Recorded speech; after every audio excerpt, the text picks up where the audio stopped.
There comes a moment in life when you finally realize that the thing you have been chasing with all your strength was never meant to be chased. You chased the relationship, you chased the opportunity, you chased the person who slowly became distant. You chased the version of yourself you thought you needed to become before you could finally feel worthy. You chased answers, approval, success, certainty, and sometimes even love. And the harder you chased, the farther peace seemed to move away from you. You kept telling yourself that if you just tried a little harder, said the right words, worked a little longer, waited a little more, convinced them a little better, somehow life would finally give you what you wanted. But what if the exhaustion you feel is not because you are failing? What if it is because you are trying to carry something that was never yours to carry? What if God is not asking you to chase what keeps running away from you? What if He is asking you to become still long enough to recognize what is actually meant for you? Carl Jung spent much of his work exploring the tension between the conscious ego and the deeper forces moving beneath our awareness. The ego wants to plan everything. It wants guarantees. It wants to know what will happen tomorrow, who will stay, who will leave, which decision will work, and how the story will end. But the deeper self does not always speak through certainty. Sometimes it speaks through resistance, sometimes through exhaustion, sometimes through doors that refuse to open no matter how desperately you push against them. And sometimes, perhaps most painfully, it speaks through the loss of something you were convinced you could not live without. We often interpret these experiences as punishment. We call them rejection, we call them failure, we call them bad timing. But there are moments when the closed door is not evidence that life has abandoned you.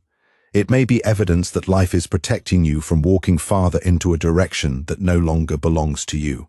This is one of the hardest lessons for a human being to accept, because we have been taught to believe that effort is always rewarded. We are told to pursue our dreams, fight for what we want, never give up, prove ourselves, and keep going. And there is wisdom in perseverance. But there is a dangerous difference between perseverance and obsession. Perseverance says, I will keep walking toward what is right. Obsession says, I will force this particular thing to happen because I cannot accept any other outcome. One is faith combined with action. The other is fear disguised as determination. And sometimes the greatest spiritual maturity is knowing the difference. Think about how often you have mistaken anxiety for intuition. You feel something slipping away, and immediately you begin acting. You send another message. You explain yourself again. You search for another opportunity. You make another plan. You try to repair something that may already be ending. You tell yourself you are fighting for what matters, but underneath that effort, there may be another voice saying, if I stop, I might lose it. That voice is the ego. It believes that constant action can prevent loss. It believes that if you stay vigilant enough, careful enough, available enough, impressive enough, you can control how another person feels about you and how life unfolds around you. But you cannot control what is not yours to control. You cannot force someone to choose you from the deepest part of their heart. You cannot force a closed door to become your doorway. You cannot force a season to arrive before its time. You cannot force another human being to recognize your value. You cannot force a relationship to become healthy simply because you are willing to sacrifice everything for it. And you cannot force God to reveal the entire road when you have only been given enough light to take the next step. This is where surrender becomes misunderstood. Surrender does not mean becoming passive. It does not mean sitting on the floor and waiting for life to magically solve everything. Surrender means releasing your demand that life must happen exactly according to your plan. You still act, you still work, you still communicate, you still make decisions, but you stop worshipping the outcome. You stop saying it must happen this way. Instead, you begin saying, I will do what is mine to do, and I will trust God with what is beyond my control. That shift sounds small, but psychologically it changes everything. Imagine holding a rope with all your strength while standing on opposite sides of another person. You believe that if you let go, you will lose. So you tighten your grip. Your hands hurt. Your shoulders ache. Your entire body becomes tense. You keep pulling because you believe pulling proves that you care. But eventually you realize something painful. You are not holding on to the relationship anymore. You are holding on to the struggle. And the moment you release the rope, something unexpected happens. Your body becomes lighter. Your breathing changes. Your mind becomes quieter. You suddenly have enough energy to see what you could not see while you were fighting. This is what happens when you stop chasing. The first thing that returns is not necessarily the thing you wanted. It is yourself. For a long time, you may have been so focused on getting someone back, making something work, achieving something, or proving something that you forgot what your own life felt like without the chase. Your attention became attached to an external outcome. Every notification became important. Every silence became meaningful. Every delay became a crisis. Every small sign became something you had to interpret. Your emotional state began depending on circumstances you could not control. And that is when chasing becomes psychologically dangerous. Because when your peace depends on an outcome, the outcome becomes your master. You wake up thinking about it. You go to sleep thinking about it. You replay conversations. You imagine future scenarios. You wonder what you could have said differently. You look for signs. You analyze behavior. You compare yourself with others. You ask why they have what you want. You wonder when your turn will come. And slowly, without realizing it, your life becomes organized around something outside of yourself. But God does not need you to destroy your peace in order to receive what is meant for you. There is a difference between desire and desperation. Desire says, I would love this. Desperation says, I cannot be okay without this. Desire leaves room for trust. Desperation demands control. Desire allows life to unfold. Desperation tries to force life into submission. And sometimes the greatest answer to your prayer is not immediate possession. Sometimes it is freedom from the obsession with possession.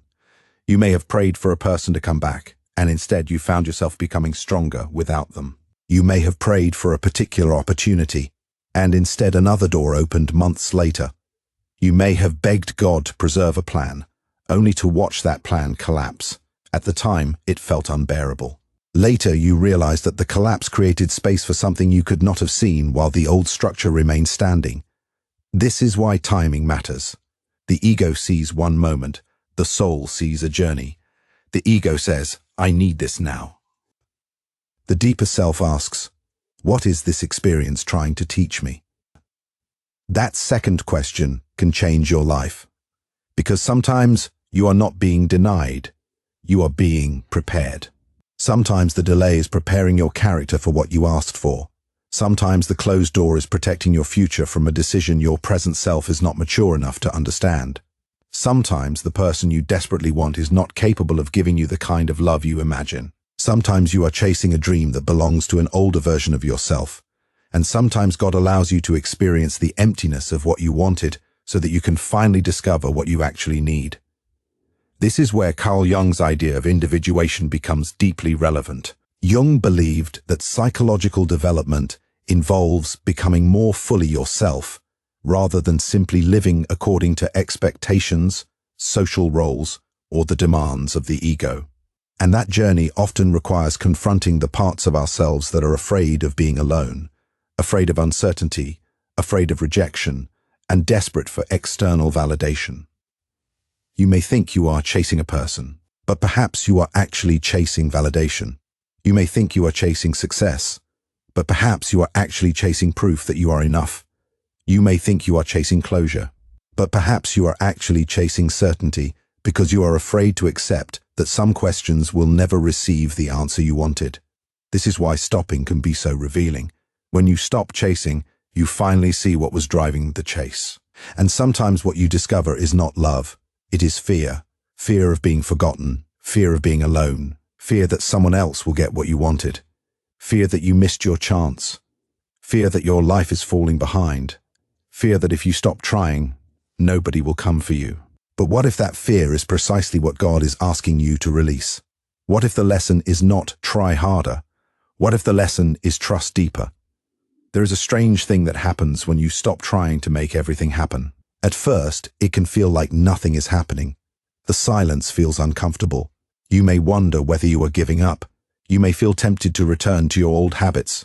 You may want to send that message, make that call, reopen that conversation, chase that opportunity one more time. But sometimes silence is not emptiness. Sometimes silence is where clarity begins. Think of a lake whose surface has been disturbed by constant movement. If you keep throwing stones into it, you cannot see what lies beneath. The water keeps moving, the reflections keep breaking, and everything looks distorted. But when the disturbance stops, the surface becomes still. Then the lake begins to reflect what was already there. Your mind works in a similar way. When you are constantly chasing, you cannot hear yourself. You hear fear. You hear urgency. You hear comparison. You hear other people's expectations. You hear the voice that says you are running out of time. But when you become still, something quieter begins to emerge. You begin to notice what actually gives you peace. You begin to notice which relationships drain you. You begin to notice which ambitions no longer feel alive. You begin to notice how often you abandon your own boundaries just to keep someone close. You begin to notice that the thing you were desperately trying to hold on to was costing you the person you were becoming. And this realization can hurt. But it can also save you. Because there are times when God cannot give you something new because your hands are still completely occupied with holding on to the old. You keep asking, where is my blessing? But perhaps the deeper question is, what am I refusing to release? Maybe it is a person, maybe it is an identity, maybe it is an old dream, maybe it is resentment, maybe it is the need to be chosen by someone who already showed you they would not choose you. Maybe it is the belief that your life must look a certain way by a certain age. Maybe it is the fantasy that if you can just control everything correctly, nothing painful will ever happen again. But life does not work that way. Pain is not always a sign that you are on the wrong path, and ease is not always a sign that you are on the right one. The deeper question is whether the experience is moving you toward greater honesty, awareness, maturity, and peace. Sometimes the right path is difficult, but there is a difference between difficulty and constant inner resistance. A mountain can be difficult to climb and still be the right mountain. But if you are repeatedly trying to climb a wall that has no door, perhaps the lesson is not to climb harder. Perhaps the lesson is to turn around. This is where many people lose years of their lives. They mistake persistence for destiny. They say, I have already invested so much. So they invest more. They say, I cannot walk away now. So they stay longer.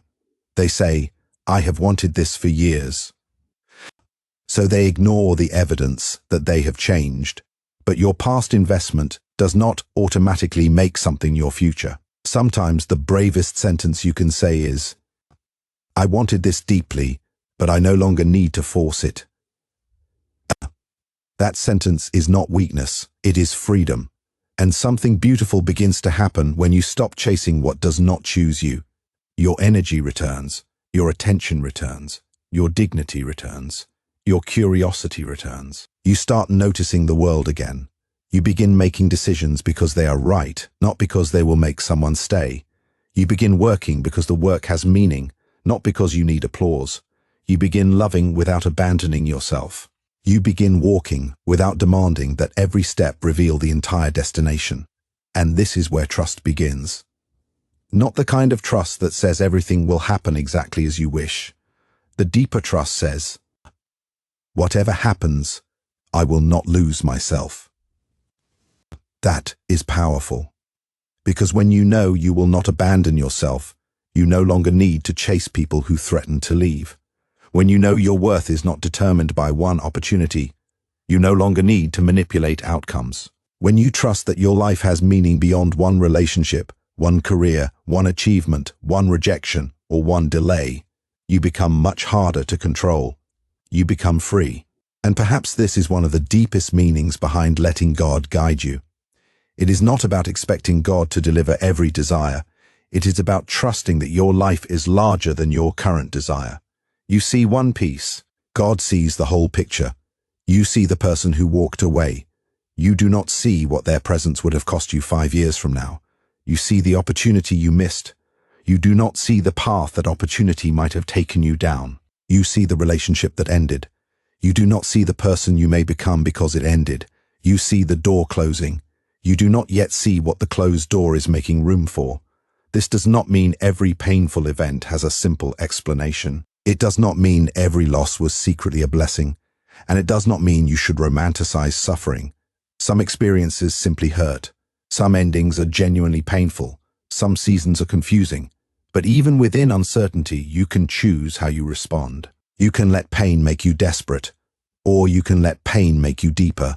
You can allow rejection to convince you that you are unworthy, or you can allow it to teach you that your worth cannot be placed in another person's hands.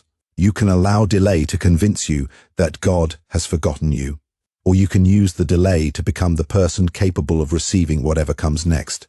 And sometimes, after you stop chasing, something strange happens. Things begin to move without force.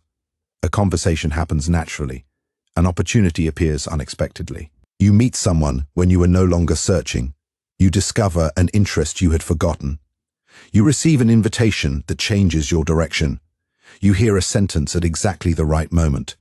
You open a book and find an idea that speaks directly to the question you have been carrying. You meet a person who seems to arrive at precisely the moment you needed that kind of connection. Carl Jung used the word synchronicity to describe meaningful coincidences that appear connected by meaning rather than obvious cause and effect. Whether someone interprets such experiences psychologically, spiritually, or simply as remarkable coincidence, there is something valuable about becoming attentive to them. Not every coincidence is a divine message. Not every unexpected event has a hidden supernatural meaning. But when you stop obsessively controlling your life, you become more capable of noticing possibilities that were always around you. That is important, because chasing narrows your vision. Trust expands it. When you are obsessed with one outcome, you stop seeing alternatives. You say, it has to be this person. So you do not notice the person who treats you better. You say, it has to be this career. So you ignore the work that actually makes you feel alive. You say, it has to happen now. So you fail to see that your life is still developing. You say, this is the only door. And because you are staring at that door, you do not notice the window opening behind you. Sometimes God guides you by removing your ability to continue the way you were going. The relationship ends. The job changes. The plan collapses. The opportunity disappears. The certainty vanishes. And suddenly you have no choice but to become present. This is painful because the ego loves predictable suffering more than unpredictable freedom. At least with the old situation, you knew what to expect. Even if it was unhealthy, it was familiar. And familiarity can feel like safety. That is why people sometimes return to things they prayed to escape. They miss the familiar pain. They miss the person who hurt them. They miss the old routine. They miss the identity they had before everything changed. But missing something does not mean you should return to it. Grief does not mean the door should reopen. Nostalgia does not mean the past was your destiny. And loneliness does not mean the person you miss was right for you. Sometimes you miss the version of yourself that existed before the ending. And the only way forward is to build a new version. This is where the journey becomes deeply personal. Because eventually, you must stop asking, how do I get them to come back? And begin asking, who am I becoming now that they are gone? You must stop asking, how do I make this opportunity happen? And ask, what kind of life am I actually trying to build? You must stop asking, when will God give me what I want? And begin asking, what is God teaching me while I wait? That question can transform waiting from punishment into preparation. A season of waiting can become a season of rebuilding. A season of solitude can become a season of self-knowledge. A season of uncertainty can become a season of faith. A season of loss can become a season of transformation. But only if you stop fighting the reality that is already here. Acceptance is not agreement. Acceptance simply means you stop wasting energy arguing with the fact that something has happened. You can accept that someone left without believing you deserved to be abandoned. You can accept that a dream ended without believing you are a failure. You can accept that a door closed without believing your life is over.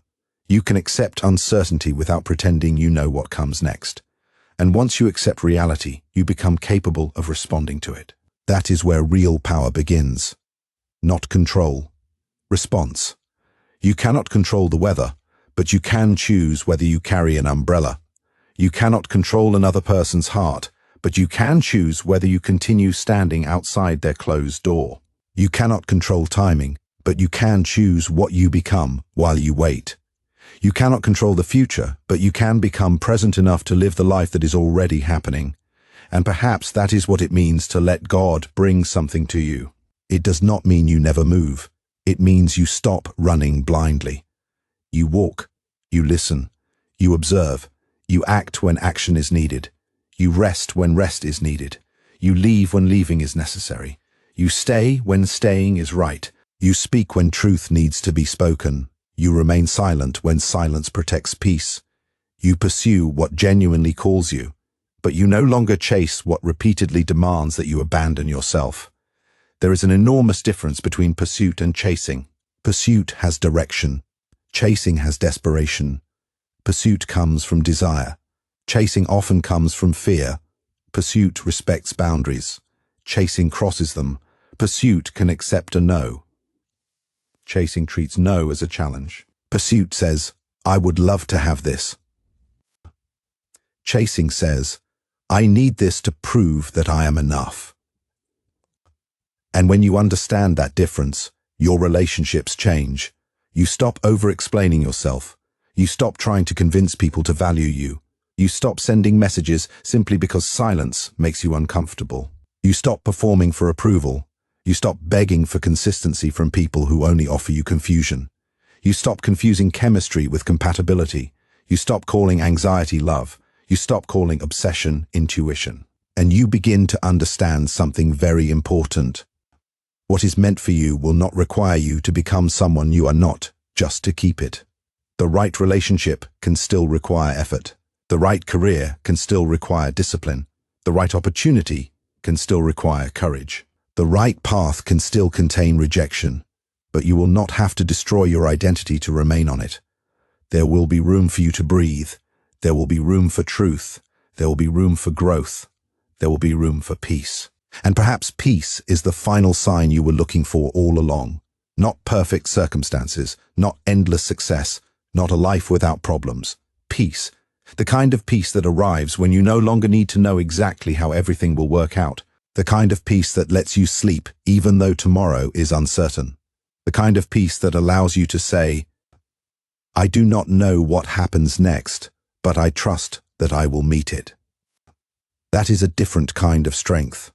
It is not the strength of someone who controls everything. It is the strength of someone who knows what belongs to them and what does not. There will always be things you cannot control. Other people's choices, other people's feelings, timing, circumstances, loss, change, the future.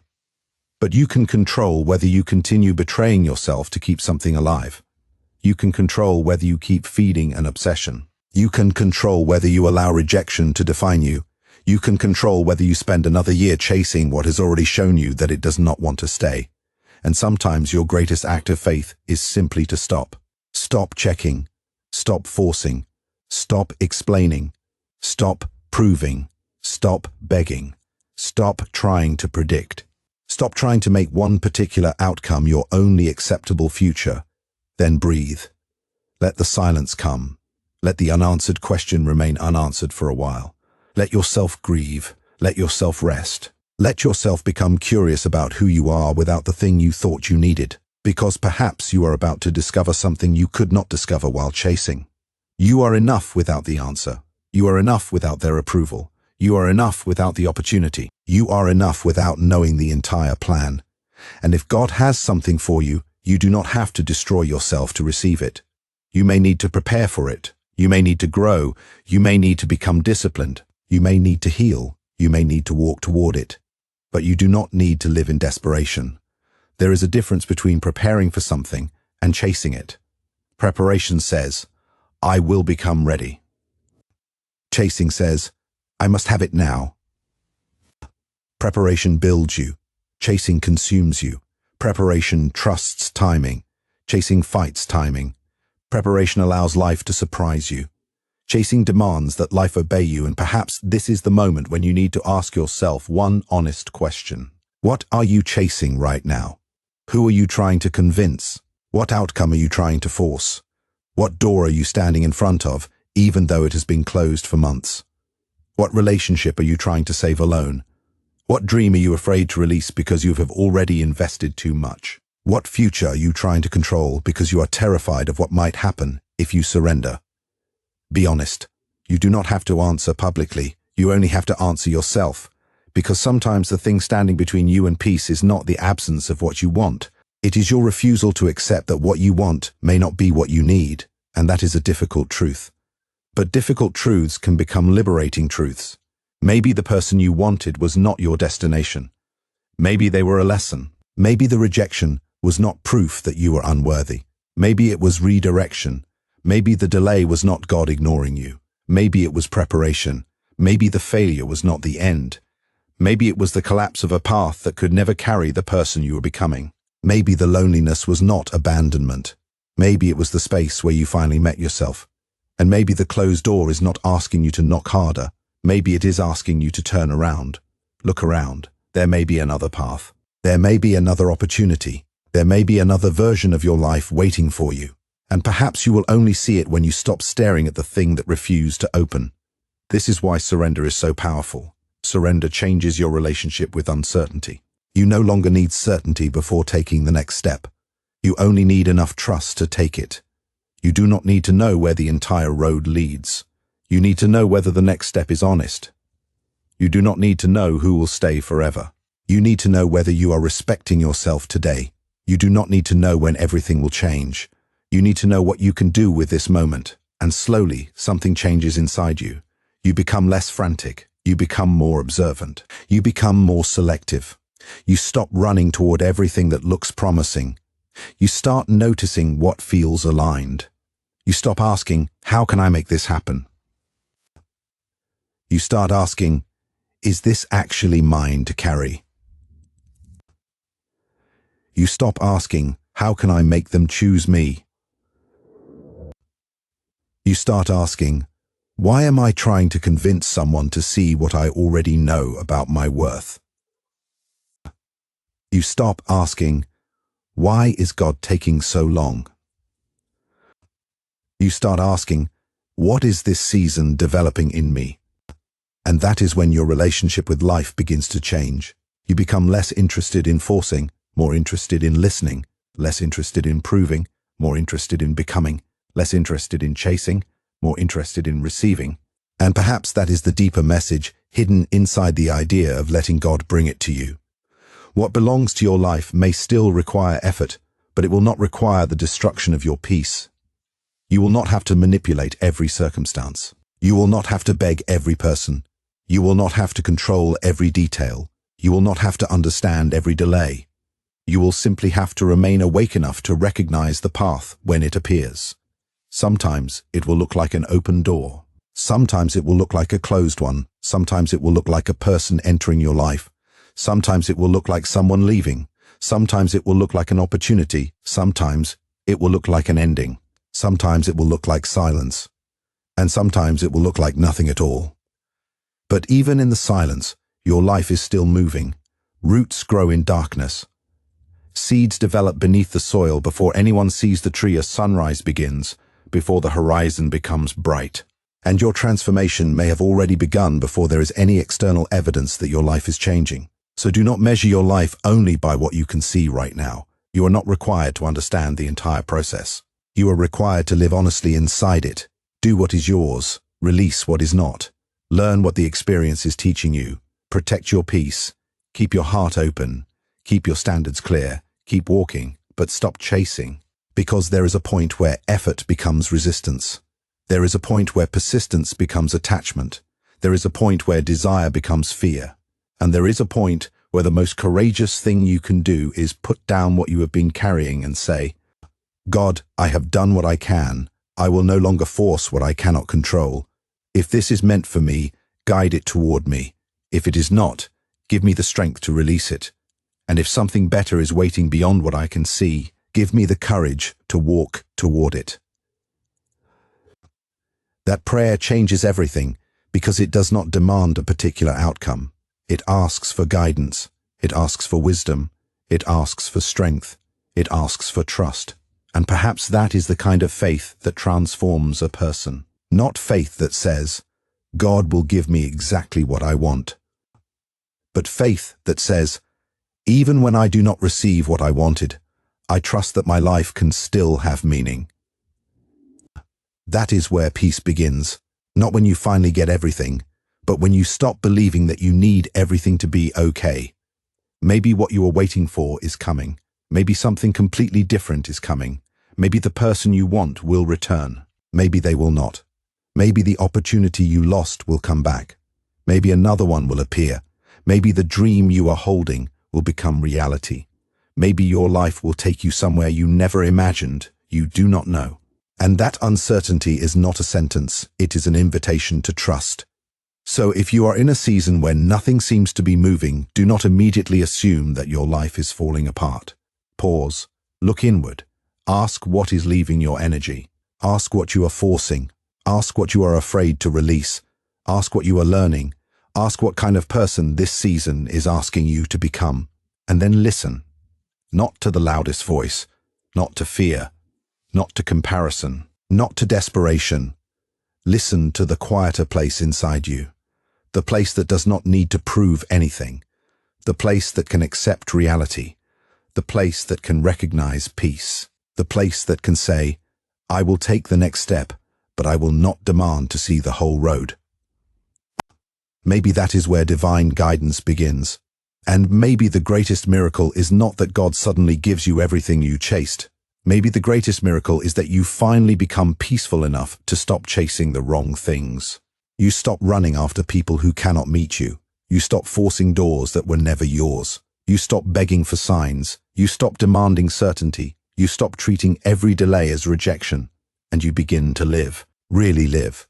You wake up and your first thought is no longer about who did not choose you. You go to work without wondering whether your life is behind. You spend time alone without feeling abandoned. You meet new people without comparing them to the past. You make decisions without needing everyone to approve. You begin to understand that your life does not have to be forced into meaning. Meaning can be discovered. And sometimes the path becomes visible only after you stop running. So let go of the chase. Not because you no longer care, but because you finally understand that love does not require desperation, purpose does not require obsession, and faith does not require control. Do what you can give, what you can love honestly. Work sincerely, pray deeply, grow continuously, and then release the outcome. Let God handle what you cannot. Let time reveal what you cannot yet see. Let people show you who they are. Let closed doors remain closed when they refuse to open. Let new doors surprise you. Let your life become larger than the one outcome you once believed you needed. Because what is truly meant for you will not need you to destroy yourself to keep it. And if something leaves, let it leave with dignity. If something stays, let it stay freely. If something comes, receive it without fear.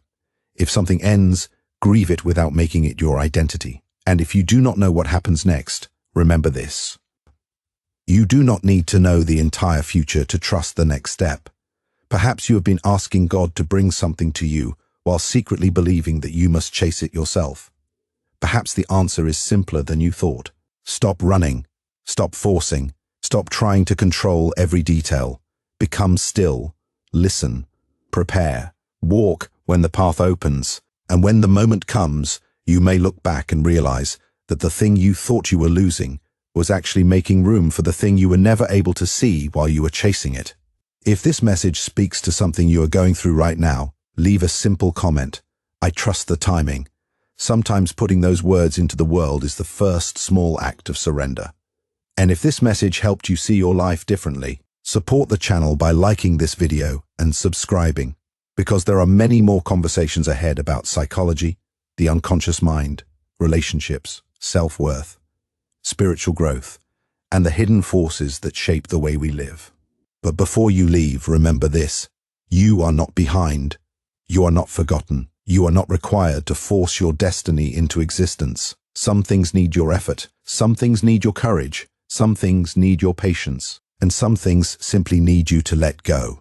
Because when you stop chasing everything, You finally create enough space to recognize what is actually coming toward you. And perhaps the deepest form of trust is not believing that you will get everything you want. It is believing that you can release what is not yours and still trust that your life is moving somewhere meaningful. So do not chase everything. Do not beg every door to open. Do not convince every person to stay. Do not sacrifice your peace for an outcome you cannot control. Do what belongs to you. Release what belongs to God, and then keep walking, quietly, faithfully, without desperation. Because sometimes the moment you finally stop chasing what you thought you needed is the exact moment you become ready to receive what was meant for you all along.